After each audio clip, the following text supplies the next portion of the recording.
আজ দীঘা ট্যুরের সম্পূর্ণ তথ্য নিয়ে হাজির হয়েছি আপনাদের সামনে। 2 দিনের ছোট্ট একটা ছুটি পেলেই ঘুরে আসতে পারেন দীঘা থেকে। আজ আমরা চলে এসেছি মালদা টাউন স্টেশনে, আর আজকে আমরা যাব দীঘা।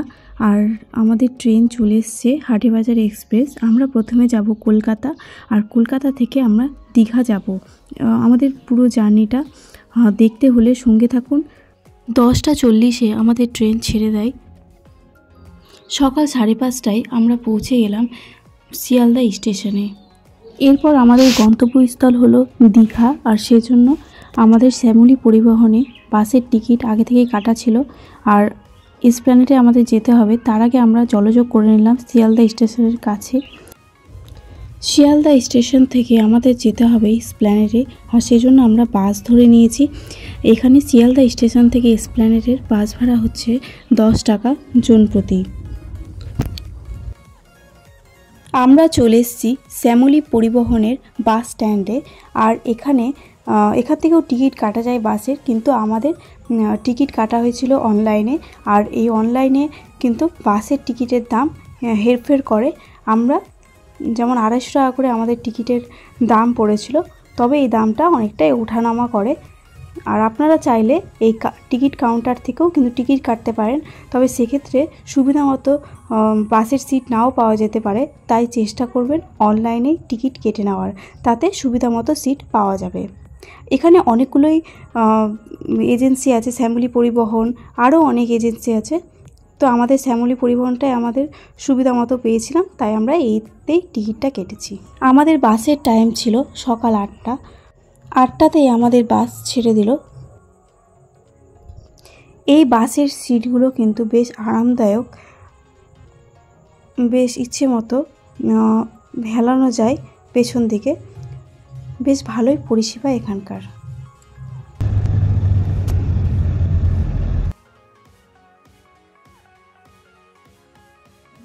বাসে এরকম সবাইকে হাফ লিটারে একটা করে বোতল দেওয়া হচ্ছিল, আর বেশ ভালোই হলো বোতলটা পেয়ে। দীঘাগামী বেশিরভাগ বাসে এইরকম বোতল দেওয়া হয়। সকাল 9:30টার সময় বাস থেমে গেল একটা রেস্টুরেন্টের সামনে, আর এই সময় 20 মিনিটের ব্রেক, আর সবার ব্রেকফাস্ট করে নিতে বলা হলো এখানে। আমাদের যদিও ব্রেকফাস্ট সাথেই ছিল, তাই আমরা সেরকম কিছু খাইনি। এই রেস্টুরেন্ট থেকে চা খেয়েছিলাম, আর এই চায়ের টেস্ট ভালোই ছিল। রেস্টুরেন্টের সাথে একটা দোলনারও ব্যবস্থা ছিল, আর বেশ ভালোই লাগছিল এই দোলনায় দোল খেতে। 20 মিনিট হতে আবার আমরা উঠে পড়লাম বাসে। আর এই বাসে কিছু সাবধানতা অবলম্বন করতে হবে। এই যে এই হ্যান্ডেলটা দেখছেন, আমাদের এই সিটটা নেওয়া ছিল। আর যদি ফ্যামিলি নিয়ে যান, ছোট বাচ্চা যদি থাকে, তাহলে এই হ্যান্ডেলটা কিন্তু উঠিয়ে দেবেন। আর সিটগুলো কিন্তু এর সাথে অ্যাডজাস্ট করা যায়, এটা অবশ্যই মাথায় রাখবেন যেন বাচ্চার মাথায় না লেগে যায়। তাই এই দিকটা অবশ্যই খেয়াল রাখবেন। এই হ্যান্ডেলটা উঠিয়ে দেবেন আর অ্যাডজাস্ট করে নেবেন, যাতে বাচ্চাও কিন্তু তাহলে বসতে পারে সিটে। শ্রুতিও খুব এক্সাইটেড ছিল এই ট্যুরটা নিয়ে, আরও জানলা দিয়ে দেখে যাচ্ছিল বাইরে। আর যেখানেই বাস থামছিল ও বলছিল, ওই যে দীঘা। কই দীঘা মা?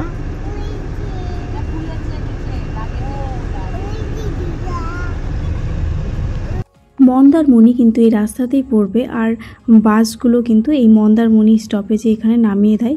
আর এরপরে মন্দারমণিতে নামলে এখানেই নেমে যাবে। আর যদি আপনারা দীঘা যেতে চান, তাহলে যেতে হবে আরও কিছুটা পথ। অবশেষে বেলা 1:10-এ আমরা নামলাম ওল্ড দীঘাতে। আর আমরা নিউ দীঘাতে থাকবো, তাই এখান থেকে অটো টোটো এগুলো করে যেতে হবে নিউ দীঘাতে। আমরা নিউ দীঘাতে যাওয়ার জন্য একটা গাড়ি ঠিক করলাম, আর এই আমাদের গাড়ি ভাড়া নিয়েছে 50 টাকা। আমরা এবার চললাম ওল্ড দীঘা থেকে নিউ দীঘার পথে। আর ওল্ড দীঘা থেকে নিউ দীঘার পথে যেতে এই মেরিন ড্রাইভ রাস্তাটি খুবই সুন্দর লাগছিল এই রাস্তা দিয়ে যেতে। আর দীঘাতে বাস থেকে নামার সাথে সাথে এইরকম অপরূপ সমুদ্রের দৃশ্য দেখে মনের সব ক্লান্তি এক নিমেষেই দূর হয়ে গেল। দূর থেকেই দেখা যাচ্ছিল নিউ দীঘার সি বিচ, আর দূরে এখনও জোয়ার সেই রকম চলছিলই। আর জোয়ারের জল কমতেই মানুষ নেমে পড়ছিল স্নান করতে। আর আমরাও এই সময় দীঘাতে নিউ দীঘাতে পৌঁছেই হোটেল নেই, ব্যাগপত্র রেখেই ছুটতে গিয়েছিলাম সমুদ্রে। আর সমুদ্রে আমরা মোবাইল নিয়ে যাইনি, তাই সমুদ্র স্নানের কোনো ভিডিও নেই আমাদের কাছে। সমুদ্রের কাছেই অনেক ফটোগ্রাফাররা আছেন যারা ছবি তুলে দেন, তাদের কাছেই এই ছবিগুলো তোলা। এরপরে আমরা স্নান সেরে খাওয়া দাওয়া করে আবার হোটেল থেকে বেরোতে বেরোতে বেজে গেল প্রায় সন্ধে 7টা। আর আমরা বেরিয়ে পড়লাম সমুদ্র দেখব বলে। আর এই দিন আমরা এই বাজারের মধ্য দিয়ে চলে গেলাম দীঘার সি বিচে। এখানে দেখতে পাওয়া যায় অনেক রকমারি দোকান, ঝিনুকের তৈরি অনেক কিছু, বাচ্চাদের খেলনা, ব্যাগের অনেক সম্ভার। এই জিনিসগুলো খুব সুন্দর দেখতে। আমরা এগিয়ে চললাম দীঘার সি বিচের দিকে।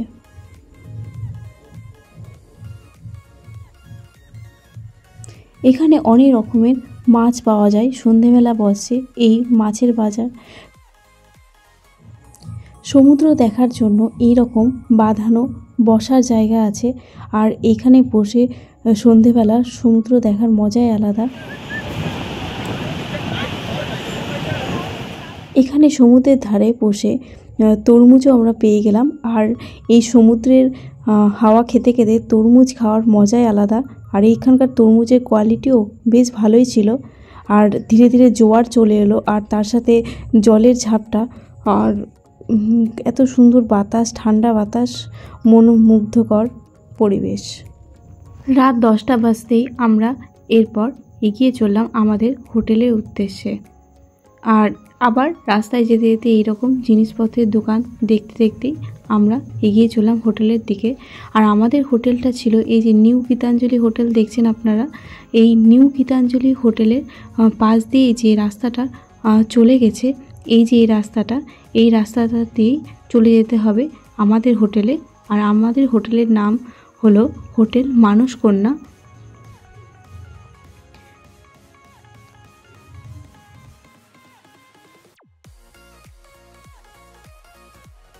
এই যে চলে এসেছি আমাদের হোটেলের কাছে, এই যে হোটেল মানসকন্যা।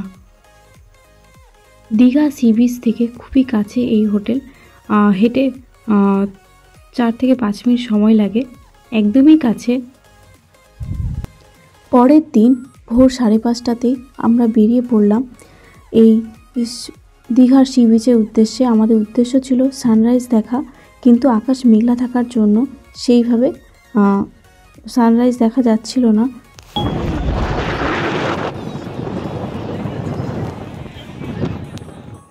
অবশেষে মেঘের ফাঁক দিয়ে সূর্য মামা উঁকি দিয়েছিলেন। আর খুব ভাগ্য ভালো ছিল আমাদের যে আমরা এই মেঘলা অবস্থাতেও সানরাইজ দেখতে পেলাম।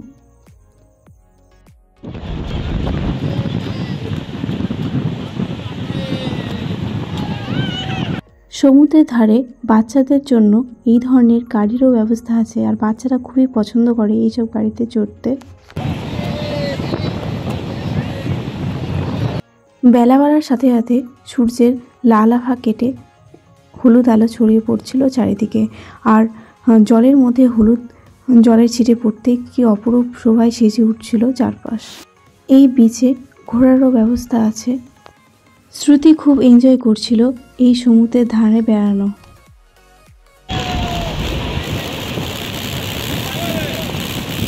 সকালের প্রাতঃভ্রমণ সেরে আমরা হোটেলে ফিরে গিয়েছিলাম। আর হোটেল থেকে আমরা 7টার মধ্যে বেরিয়ে পড়লাম আবার উদয়পুর বিচের উদ্দেশ্যে।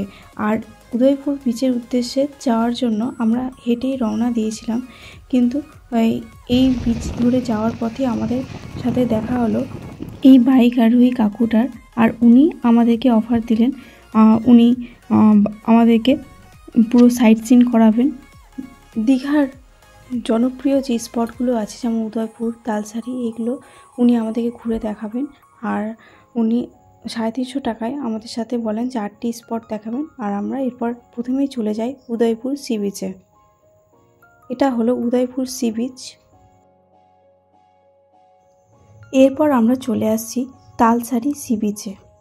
এখানে অনেক লাল কাঁকড়া দেখতে পাওয়া যায়, কিন্তু এখন জোয়ার থাকায় জল অনেকটা বেড়ে গেছে। আর যখন ভাটা থাকে তখন ওই যে দ্বীপে বালির মতো অংশগুলোতে কিন্তু অনেক লাল কাঁকড়া বেরোয়। এখানে পছন্দ মতো মাছও পাওয়া যায়, আর এইখান থেকে মাছ কিনে কিন্তু ওই দোকানেও রান্না করে দেয়। এখানে আমরা ডাবের জলও খেয়েছিলাম, আর এই ডাবের জলের কোয়ালিটি যথেষ্টই ভালো ছিল। তালসারির এই দোকানে আমরা সকালের ব্রেকফাস্ট করে নিয়েছিলাম, পাউরুটির টোস্ট, তারপরে লুচি। এখানকার কোয়ালিটিও যথেষ্টই ভালো ছিল।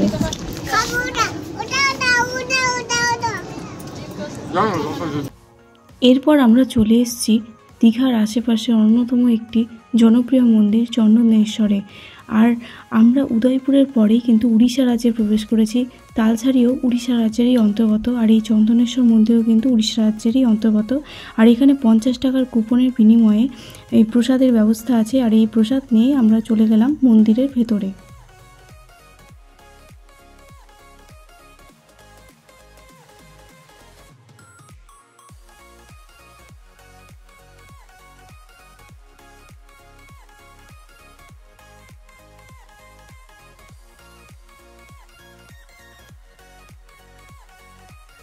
এরপর আমাদের বাইক কাকু আমাদেরকে নিয়ে যান আরেকটি মন্দিরে। এটি একটি আশ্রম, আর এখানে কীর্তনও হচ্ছিল।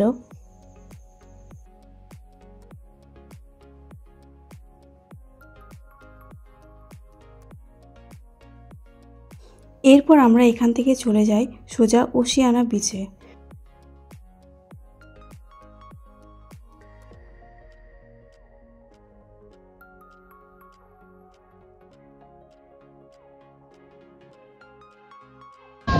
আমরা চলে এসেছি ওশিয়ানা বিচে।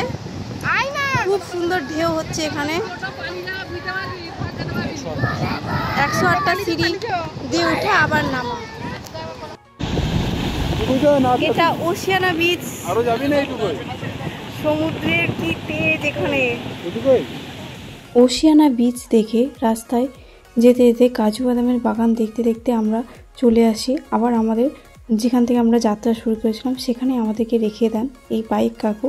আর এরপর আমরা সেখান থেকে হেঁটে আমাদের হোটেলে চলে আসি। 11:15টার মধ্যে আমাদের ঘোরা কমপ্লিট হয়ে যায়। এই সময় আমরা দেখতে পাচ্ছি যে সমুদ্রের জোয়ারে জল ফুলে ফেঁপে উঠেছে। এখন কোনো মতেই স্নান করা যাবে না, আর এই সময় চড়া রোদ। আর আমরা এখন যাচ্ছি হোটেলের পথে। হোটেলে গিয়ে একটু ফ্রেশ হয়ে আমরা একবার স্নান করতে বেরোবো। এটাই ছিল আমাদের এখনকার মতো প্ল্যান। আমরা চলে এসেছি হোটেলে, আর আমাদের হোটেলে লিফটেরও ব্যবস্থা আছে। আমাদের রুম ছিল 3 তলায়, আর কিন্তু আমাদের কোনো অসুবিধা হয়নি লিফট থাকার জন্য। আমাদের হোটেল মানসকন্যা, আর আমরা 303 নম্বর রুমে ছিলাম, আর এই রুমটাও বেশ বড় ছিল। এরপর আমরা সন্ধ্যে 7টার দিকে বেরিয়ে পড়লাম নিউ দীঘা থেকে ওল্ড দীঘার উদ্দেশ্যে। আর আমরা হাঁটা পথেই রওনা দিলাম ওল্ড দীঘার উদ্দেশ্যে। আর এই সমুদ্রের ধারে সন্ধ্যেবেলা হাঁটার মজাই আলাদা। সমুদ্রের ফুরফুরে বাতাস, আর খুব সুন্দর লাগছিল এই পরিবেশটা। সামনে একটা জগন্নাথ দেবের মন্দির দেখতে পেলাম, আর আমরা চলে এসেছি ওল্ড দীঘার একদম কাছে। ওই যে দূরে দেখা যাচ্ছে ওল্ড দীঘা সি বিচ। আমরা প্রায় কাছে এসে পড়েছি। নিউ দীঘা থেকে ওল্ড দীঘা আসতে পায়ে হেঁটে সময় লাগলো প্রায় 1 ঘন্টা খানেক। ওল্ড দীঘাতে নিউ দীঘার থেকে অনেক বেশি দোকানপাট আছে, আর ওল্ড দীঘা শপিংয়ের জন্য বিখ্যাত। আপনি যদি শপিং করতে চান তাহলে অবশ্যই চলে আসবেন ওল্ড দীঘাতে। আর ওল্ড দীঘার রাতের পরিবেশ সত্যিই জমজমাট। এখানে শপিংয়ের অনেক রকম অপশান পেয়ে যাবেন, বিশেষ করে ব্যাগের দোকান, তারপর বিভিন্ন হাতের কাজের দোকান। এগুলো বিভিন্ন রকম সম্ভার নিয়ে বসে আছেন দোকানিরা। এখানে জিনিসপত্রের দাম বেশ রিজনেবল, যদিও দোকানে জিনিস কেনার সময় দরদাম করেই কিনবেন। এরপর আমরা হোটেলের পথে রওনা দিই। রাত 10টার মধ্যে আমরা চলে আসি আমাদের হোটেলে। পরদিন আবার আমরা ভোর 5:30টার সময় চলে যাই দীঘা সি বিচে সানরাইজ দেখব বলে। এদিনও মেঘলা ছিল দিন, কিন্তু তবু আমরা সানরাইজের দেখা পেয়েছিলাম, যদিও তা খুবই অল্প সময়ের জন্যই। এখানে বেশ সুন্দর সমুদ্রের সামনে বসে বসে চা এর ব্যবস্থা আছে। চা নিয়ে নিয়েছি, সুন্দর লাগছে।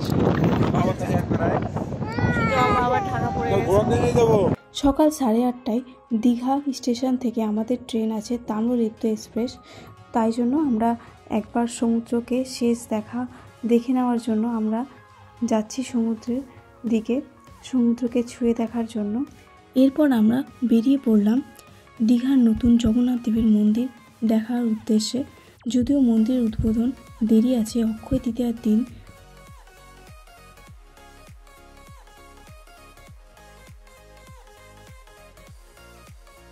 এই যে নতুন রাস্তা তৈরি হয়েছে, এই রাস্তা দিয়ে চলে যেতে হবে দীঘার নবনির্মিত জগন্নাথ দেবের মন্দিরে।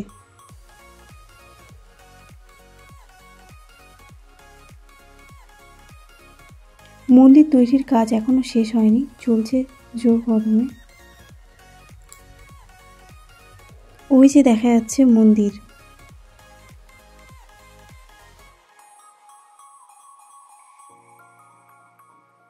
আমরা যে সময় দীঘায় গেছিলাম সেই সময় মন্দিরের দ্বার উদ্বোধন ছিল, আর সেই জন্য এই সামনের মেন রাস্তাটা বন্ধ ছিল। এরপর আমরা হোটেলের রুমে চলে আসি, আর আমরা এরপর আমাদের ব্যাগপত্র গুছিয়ে নিই। আর তার আগে আমি আপনাদেরকে আমাদের হোটেলের রুমটা একবার দেখিয়ে দিই। এটা আমাদের বাথরুম, আর এই বাথরুমে ইংলিশ টয়লেটের সাথে বাংলা টয়লেটেরও ব্যবস্থা আছে। আর হোটেলের রুমটা তো আগেই দেখিয়েছি, বেশ বড়।